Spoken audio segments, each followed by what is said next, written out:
Hello, hello, hello, everybody. Happy New Year. I'm so excited to be back. It has been a great new year. I was celebrating my birthday. My birthday was last week. I'm feeling so inspired, and I have a very exciting video for you today. So, I'm going to be looking at my talking points. So if you see me looking down, just know that's what I'm doing. Today, we are going to be talking about a concept that you might have heard, which is trust the process. You hear it, you see it, there's quotes about it. But this actually used to frustrate me because I would always hear trust the process. But in my mind, I couldn't help but realize, what does this actually mean? What does it actually mean to trust the process? So today, that's what I'm going to be breaking down. Trust the process explained. I'm going to show you how to apply it, and then I'm going to break it down into 6 practical steps so you can understand how to use it in the journey that you're on. So you're not just lost, you don't feel defeated. So I'm really excited to get into those talking points. So let me tell you about a story that inspired this. You guys know I told you that my birthday was last week, and I was having a very challenging week. I had a situation happen to me where I didn't even know if I was going to be able to have a good birthday. And I was stuck in a crossroads because it was very challenging, it was very tough.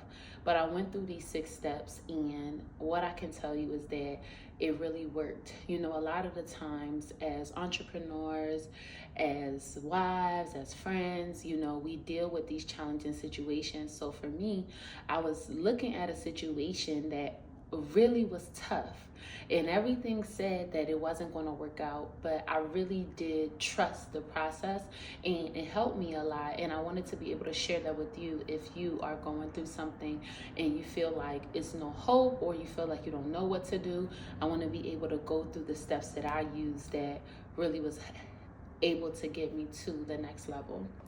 First things first, a lot of the time I realize in this situation, right?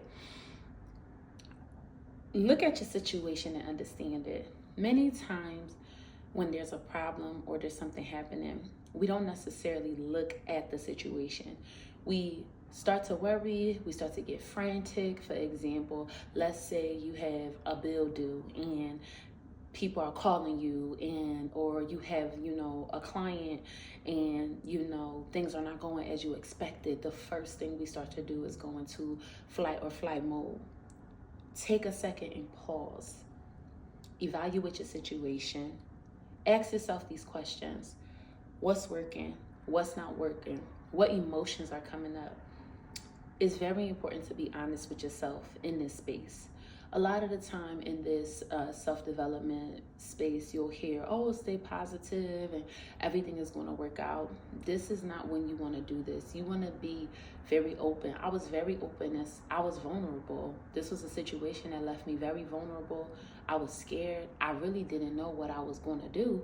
And I sat with those emotions. I didn't try to sweep it under the rug or go look for something else. I sat with those emotions.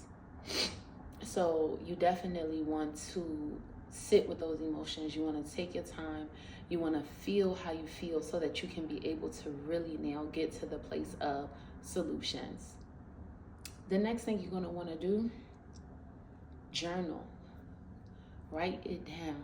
I know people talk about journaling, and some people like it, some people don't, but what I will say is journal. Write it down. Get your thoughts on a piece of paper. Is very beneficial. There's an app, if you have an iPhone, the journal app is one that I use every day. Doesn't have to be anything long. It doesn't have to be, in 3.5 font and MLA format. For those of my people who remember that in college, just write down how you feel to you. Nobody else is going to see it. Write down how you feel. Look at your emotions. Ask yourself questions like, why am I feeling this way? What is the root cause of this situation bringing out of me? What lessons could I learn from this experience? It really gives you that clarity. So that's going to be your second step, is you're going to want to journal. and go introspective. The third step that I took to really trust the process was speak to your family and your friends, your loved ones, your support system. You know, I think that we're living in times where people are so quick to say, you know, cut people off or block them. Like, no, call your best friend, call your mom, call somebody who knows you, who loves you, who you can express how you feel about a situation. You might be stuck, and this person can give you a different perspective. They can help you see solutions that you didn't consider. They can encourage you, they can pray for you. So don't be afraid to need additional support. We are not meant to be by ourselves. We are not meant to do, you know, go through these experiences without having additional perspectives or additional feedbacks.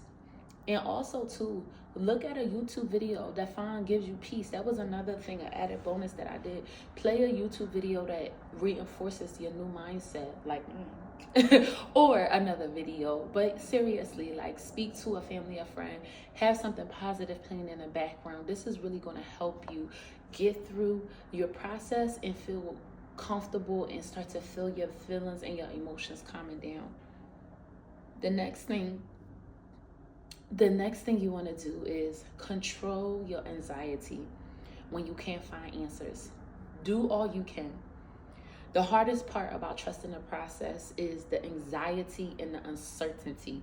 And boy, I can tell you, I 100% relate. That feeling of uncertainty, that feeling of not knowing when, how, who, what, it is very difficult to handle. But if you breathe and you meditate, you go take a walk, you dance, you really tell yourself, it's okay to not have the answers right now.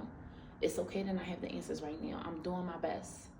You calm down. You know you've done all that you can do. Park it. One thing I like to do when I'm in these situations is I tell myself, I'll worry about it tomorrow. So I release it. I say, okay, it's okay. I'm going to worry, but I'm just going to worry about it tomorrow. So definitely maintain that anxiety. Number 6, and finally, find habits that make you happy and don't hurt you. Focus on things that are going to enhance your well-being and not hurt you. For example, don't go to drinking or overeating or, you know, anger movements. Like, look for things that you can positively put that energy into. For example, working out. You know, you can go to the gym. You can go for a walk. You can listen to music. You can go look at nature. You can draw if you like to draw, but don't always let it be a habit that's going to hurt you in the end. You know, let it be a habit where you can change and shift your focus, and it's something that's not going to hurt you in the end. Because what you don't want to happen is, let's say, you know, every time you get upset, you want to go and get a drink, and now you're getting drinks all the time and you're developing a bad habit. Don't do that. Look for habits that are not going to hurt you, but that are going to help you, like reading a book, working out, you know, doing a jigsaw puzzle, dancing, walking in nature. So it makes you feel better, take your minds off of things, and it does help make things a little bit easier. So to bring it all together, what we talked about in this video is trust the process and explain. Like, we given the steps as to what are those process, what does that mean to actually trust the process. Look at your solution and understand it. Journal and practice introspection. Speak to your friends and loved ones. Keep an open mind for solutions. Control anxiety, and when you can't find answers, find habits that make you happy and that don't hurt you. Trusting the process is not about ignoring your struggles. It's about embracing them as a part of the journey. When you reflect, you stay open-minded, and you focus on what brings you joy, you'll find the strength to keep going. I hope that you were able to get at least one tip to help you trust the process. Now, drop in the comments below, which of these tips are you going to use this week to help you trust the process?